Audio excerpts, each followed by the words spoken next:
Sa paglilinis sa dagat ng basura sa Parañaque, naglagay na rin ng floating trap ang MMDA sa Baclaran Waterway. Yan ang Agenda Weekend Report ni Chill Emprido.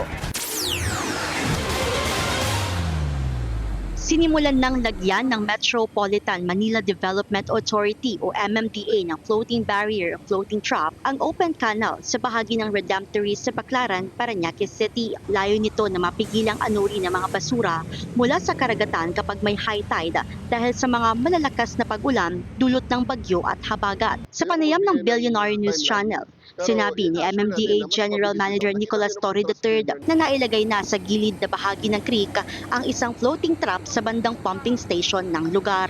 Galing sa DNR yan, donation, para ma-prevent muna ang pagpasok muli ng mga dumi, ng mga basura dyan sa lugar na yan.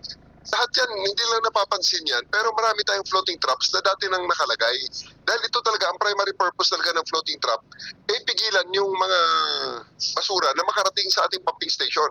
Kaya every pumping station, bago ng pumping station, merong, hindi kalayuan, merong floating trap talaga nakalagay. Kung noon ay dugtong-dugtong na steel ang ginagamit sa pang-trap, ngayon ay mas malaking bakal na may net na ito at mahirap nang putulin.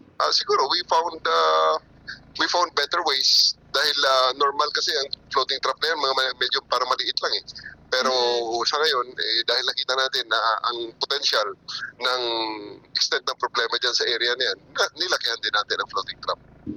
Noong nakalipas na linggo, walang tigil ang MMDA, DPWH at Parañaque LGU para hakutin ang tone-toneladang basurang tinangay matapos ang nagdaang bagyo at habagat. Binisita na rin ni Pangulong Bongbong Marcos ang lugar kasabay ng pag-inspeksyon nito sa mga pumping station sa Pasay. Umabot sa mahigit 200 trucks o katumbas ng 748.87 metric tons na basura ang nahakot na agad ding idiniretso sa landfill sa Rizal. Patuloy naman ang paalala ng mga otoridad sa publiko na magkaroon ng disiplina sa pagtatapon ng basura. Para sa Agenda Weekend, Chill Emprido, Billionaire News Channel.